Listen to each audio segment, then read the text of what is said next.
skole, og som du nok ved, så er det en anderledes folkeskole. Den nye reform træder nemlig i kraft, og derfor er mange forældre lidt usikre på, hvad der venter. 47% er dog overvejende positive, mens 20% af forældrene har negative forventninger til den nye folkeskole.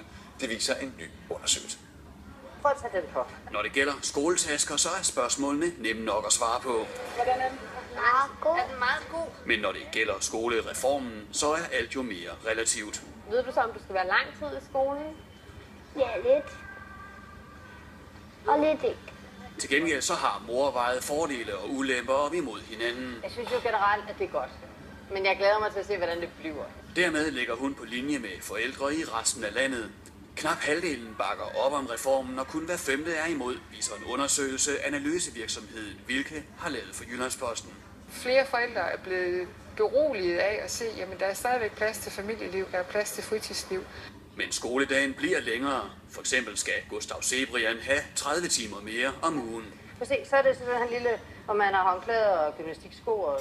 Der bliver 3 kvarters motion hver dag og engelsk fra 1. klasse. Jeg lukker lidt det. Men ifølge Danmarks Lærerforening, så ligger problemet også et helt andet sted. Hvis en lærer underviser 29 lektioner, har en 3-4 timer til at forberede 29 lektioner, så tror jeg, at alle kan forestille sig, at det er begrænset, hvor meget man kan tænke på den enkelte elev. Det er rigtigt, at lærerne skal undervise lidt mere, men det vil være meget forskelligt, hvad der er tid til forberedelse alt efter deres undervisningsopgave. Og så kommer der jo en meget stor efteruddannelse til alle lærerpædagoger i den nye skole. Og mens de voksne stadig diskuterer rammerne, så er Gustav Sebrian klar. Og mor, jeg tager den her. Kan du bedst lide den? Ja. Endnu en venstrepolitiker